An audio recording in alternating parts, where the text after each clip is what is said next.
Hey guys, what's up? It's me again, obviously. So I had a few requests to talk about writing and stuff, and how you can kind of get over any sort of like little roadblocks you have when you're writing in your band. A big thing for me is trying my best to listen to every kind of music. Um, Most of the dudes in our band don't really listen to anything heavy. The heaviest stuff we listen to is like Mastodon and Deftones. But yeah, I listen to a lot of like John Mayer and stuff. Try to keep things open, man. Don't pigeonhole yourself into one style of music. Don't limit yourself in any way. Whenever we are writing a record, I think all of us make a conscious effort to listen to as much different kinds of music as possible. We're really influenced by bands like the Smashing Pumpkins and Silverchair and Deftones, obviously. So yeah, I mean, if you're having trouble writing in your band, or if you're the only member of your band that writes, the best advice I could give, and it's something that's always helped me, is to listen to everything. Don't listen to a bunch of metal records if you're trying to write metal stuff, because it's probably just going to make you sound like everyone else, and that sucks. So that's one big thing. Another question was how producers affect your band's writing abilities and making a record in the studio with a producer, how that actually affects you. For our band, it's been kind of a weird, I don't know, it's just kind of developed weird for us. We started off without ever having a producer like a lot of bands do. We kind of just went into studios and recorded songs that we had already written. But over the years, you kind of, after, you work a lot and you tour a bunch, and, if you ever get picked up by a label, you kind of get pushed to go work with a producer and have someone, an outside set of ears, kind of help your band develop your ideas. The first producer we ever really worked with was Chris Crummett in Portland, and that is when we recorded The Fanciful. I mean, that was the first real taste of having a producer that we've ever had. Even then, I think our big thing was that when we were going to the studio, we didn't really want anyone to be rewriting our songs. We had some pretty solid ideas, or at least we thought. So we didn't really want to be editing any of our shit. We wanted to stay true to what we wanted to write. So, I mean, that's a cool thing. It's a great thing having somebody else that isn't in your band give you feedback on stuff that you're writing. Depending on what kind of band you are, like a lot of rock bands have a lot of producers who legitimately like write half their songs, and that's cool and everything if that's what you're going for. But for us, it's always worked out that like we always kind of produce our own records, kind of. So yeah, like we did The Fanciful with Chris Crummett, and he was kind of laid back, and that was cool. And then we recorded The Machines We Are. When he started writing that, we just signed to Distort, and Greg at Distort is really good friends with Eric Ratz, who is a producer out of Toronto, and he's done stuff for 3 Days Grace and Billy Talent and stuff like that. He did the first couple Cancer Bats records. I actually think he's done all the Cancer Bats records as of now, but at that point he had done some of the Cancer Bats stuff. So we decided to go with him, and additionally we were always fans of Garth Richardson, who's from BC. We were always fans of stuff he's done. He's done like Rage Against the Machine, Red Hot Chili Peppers, Mudvayne. He did the Beloved record that we're all huge fans of. He's done some stuff for Hasted Day. But yeah, his records sound huge, man. They sound really cool. His drums are always really cool sounding. So we decided to also fly him out. So that was a different experience, working with two different producers. Both of them kind of engineering stuff. Eric Ratz engineered shit more than Garth did, but they both had creative input, plus our band, when it came to what kind of guitar cabs we were using and shit like that. They were definitely both very involved. But yeah, so for that record and that recording process, it was a little bit more involved with production and stuff like that. Garth kind of offered up a lot of ideas. The one thing though, when he came into the studio, he was, once he listened to the pre-production, he was pretty cool with everything we were doing.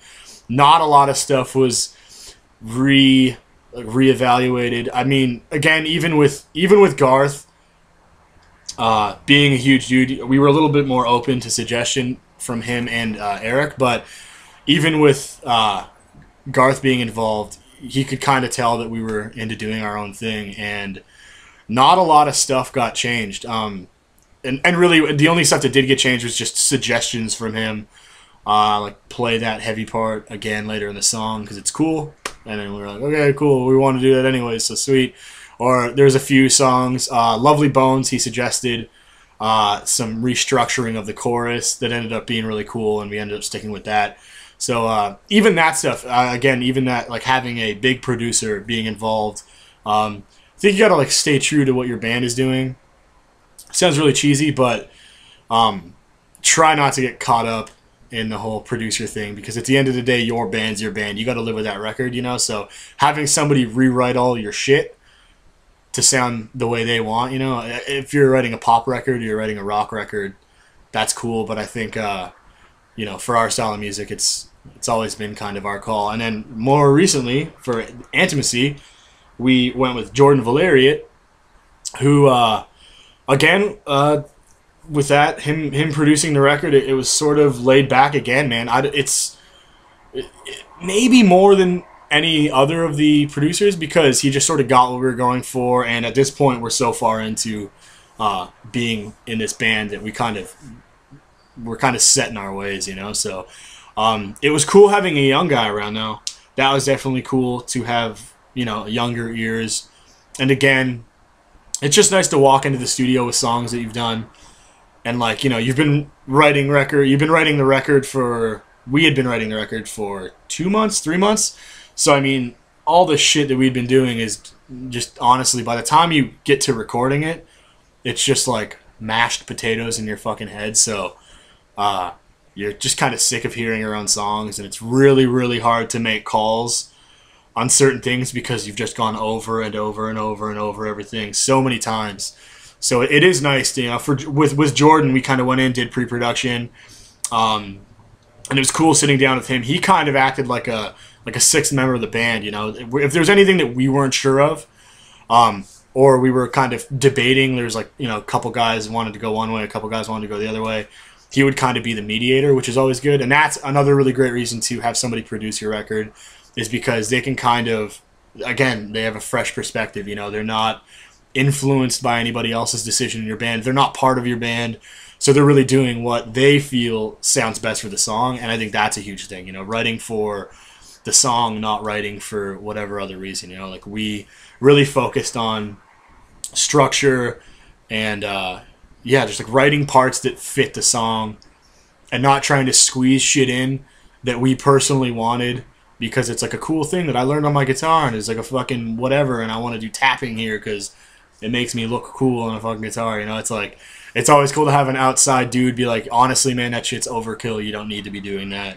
The song sounds better without it. So, and eventually your head fucking clears and you realize that they're usually always right. So yeah, when it comes to producers, I think it's always a great thing, man. It's always a good thing, whether they're really involved or whether they're not involved at all, and they're just kind of there to mediate. I think it's really beneficial to have somebody that's not in your band, somebody helping you work through your ideas and kind of mediate stuff between you and your band members.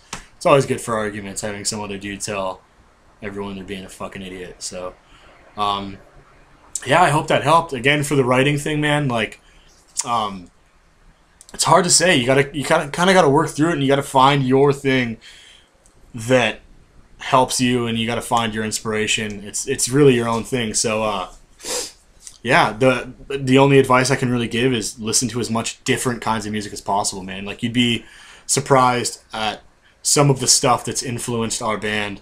That literally has nothing to do with any, like, it literally does not sound anything like our band at all. You know, again, Smashing Pumpkins, like Deftones were kind of similar to that, but like Silverchair, Soundgarden, like Radiohead. We listen to a lot of like Cave In. You can probably hear some of that influence, but I mean, still, those bands aren't really heavy. You know, it's like we pull a lot of influence from stuff like that. So it's inspirational to be listening to bands like that when you're writing, because you realize that you don't really have to stay within the whole metal thing or the whole hardcore thing. You can do cool shit and it can work out and it can sound right in the song that you're working on. So yeah, just listen to everything, man. Open your musical horizons, and then you will grow as a musician, I'm sure. But I really hope this helped, man. I'm stoked that I got a question like that. So yeah, keep them coming. I hope this helped anyone that was curious about the producer thing or the writing thing. That's pretty much all I got. But yeah, keep working on it, man. Keep hammering away.